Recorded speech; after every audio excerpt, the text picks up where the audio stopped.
अस्सलाम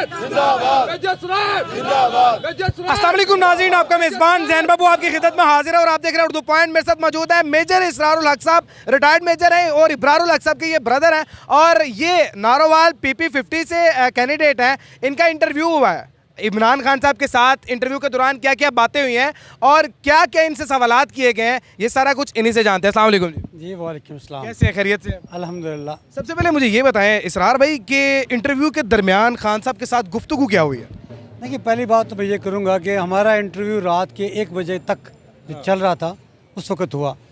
तब तक भी खान साहब सुबह से लगे हुए थे और हशाश बशाश थे।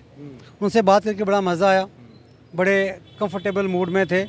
उनसे मुझसे जो बातें की, बेसिकली वो ये चाह रहे थे देखना कि कौन सी कैंडिडेट ऐसे हैं जो वो उनको पिच करें, जो तो पार्टी के साथ लायल हैं नंबर 1 और जो विनिंग हैं।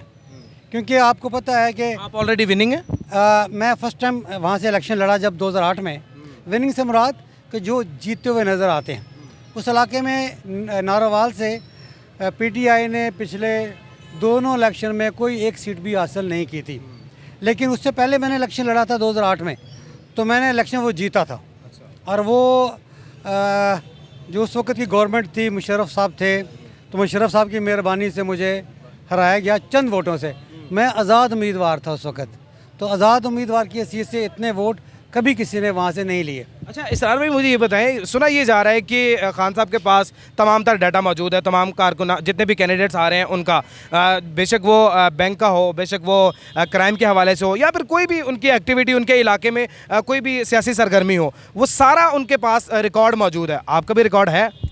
उनके पास यहाँ तक रिकॉर्ड था कि कितने लोग रैली में आए, कितने लोगों ने रैलियाँ निकाली, कितने लोगों ने रैलियाँ मिस की। बाकी डाटा तो उनके पास था ही, कब से किसने कब पार्टी ज्वाइन की और पार्टी की क्या क्या खदमात हैं। जो नेगेटिव पॉइंट थे लोगों के या पॉजिटिव थे, वो सारे उनके पास थे। मुझसे उन्होंने क्वेश्चन किया जो मेरे लिए बड़ा हैरान कौन था। उन्होंने मुझे पूछा कि आपने जो रैली आखिर में निकाली थी वो आपने नहीं निकाली। मतलब जिन रैलियों का कहा गया था वो आपने रैली क्यों नहीं निकाली? मैंने कहा जी, मैंने 2011 से लेके आज तक जितनी रैलीज़ हुई हैं उसमें पार्टिसिपेट किया है। हालांकि जो 25 मई वाला डिबेकल था उसमें मेरे 2 बेटे अरेस्ट हुए, मेरे कज़न एक अरेस्ट हुए, मेरे 25-30 कारकुन अरेस्ट हुए, तो मैंने वो उनको जिक्र किया। फिर मैंने बताया कि जब 2013 वाला धरना था उसमें इब्रार कंटेनर पे था और मैं फील्ड में था। जब वो शेलिंग चल रही थी, शेलिंग हो रही थी, तो मैं फील्ड में था, मैं नज़र नहीं आ रहा था क्योंकि मैं फील्ड में था। कहते हैं नहीं वो नहीं, जो अभी चंद दिन पहले हमने रैली का कहा था वो नहीं निकाली। मैं क्या, हाँ बिल्कुल वो नहीं निकाली।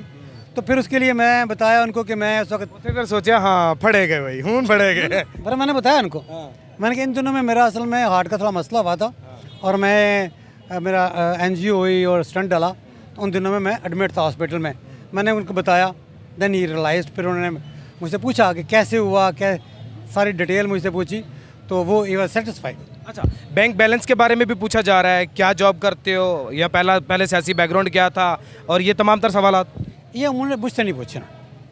बाकी बैलेंस के बारे कोई ना बैंक के वाले से या क्या जॉब करते हो, क्योंकि जब उन्हें ये पता चला, क्योंकि पहले उनके पास रिकॉर्ड के अंदर मेरी मुलाकात तो उनसे काफ़ी दफ़ा थी, लेकिन इतने लोग मिलते हैं सम टाइम उनको नहीं पता होता कि ये कौन शख्स है।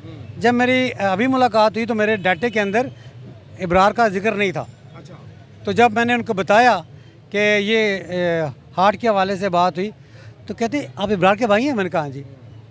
फिर उनका अंदाज़ थोड़ा मुख्तलिफ था, फिर उनको अंदाज़ा था नहीं, मुख्तलिफ से मुराद क्या, सख्त हो गया या नरम हो गया? फिर उन्होंने कहा कि जितनी आपकी फैमिली की और इब्रार की पार्टी के लिए खिदमात हैं उनको एडमायर किया। मेजर तेरे जानिसार बेशुमार बेशुमार, मेजर तेरे जानिसार बेशुमार। अच्छा तेरे जानिसार बेशुमार बेशुमार। अच्छा, इसका मतलब ये है कि जिस तरीके से खान साहब ने नरमी दिखाई और जिस तरीके से खान साहब ने आपको पहचान लिया कि आप इब्रार के भाई हैं, इसका मतलब तो ये है कि फिर आपको प्लेट में रख के टिकट दिया जाएगा।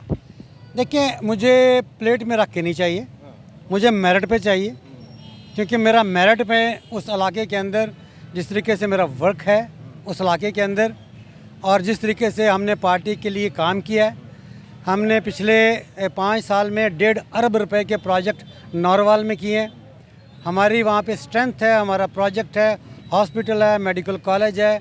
हमारे पास 1,500 लोगों को रोज़गार दिया है, 3,500 स्टूडेंट को हमने एजुकेशन दे रहे हैं वहाँ पे।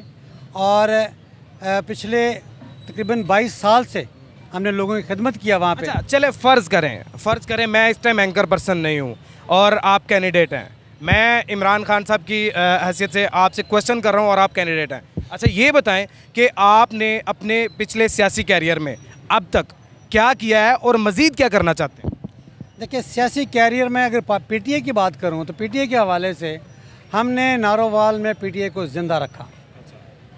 आज मेरा ख्याल में 12 साल हो गए कि पीटीआई के प्लेटफार्म से हमारा डेरा चल रहा है और दिन रात लोगों की खिदमत कर रहा है। अच्छा चले दूसरा क्वेश्चन ये है, अब तक कितने अपने आप पर पर्चे करवाए हैं और कितनी दफ़ा गिरफ्तार हो चुके हैं और कितनी गिरफ्तारियाँ कितनी देर गिरफ्तार रहे और फिर कितनी देर कैद काट कर बाहर आए?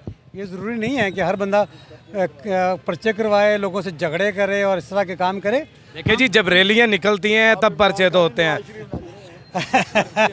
पर्चे ज़रूरी नहीं है। इब्रार की जितनी खिदमत हैं, या बहुत सारे लोग ऐसे हैं जिनकी खिदमत हैं, जिन्होंने काम किया पार्टी के लिए, पर्चे उनके ऊपर नहीं है। आपको पता है, शायद नहीं पता होगा कि कायद आज़म के ऊपर एक पर्चा भी नहीं था और कभी वो जेल में नहीं रहे और उन्होंने पार्टी को कहाँ से कहाँ उठाया और पाकिस्तान बना दिया।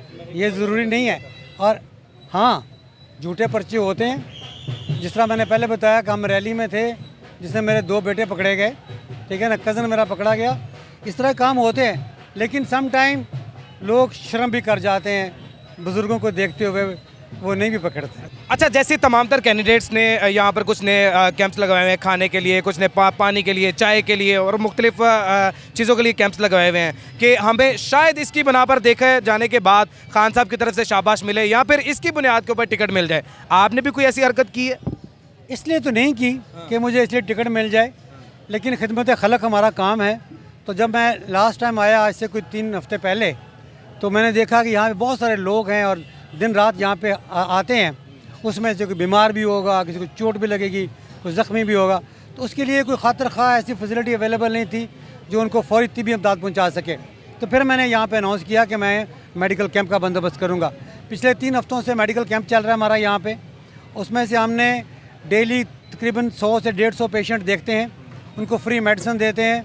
और एक पेशेंट तो बड़े क्रिटिकल कंडीशन में आया और वो अगर यहाँ पे ना पहुँचता तो शायद वो ज़िंदगी उसकी वो ना बचती। बहुत शुक्रिया जी।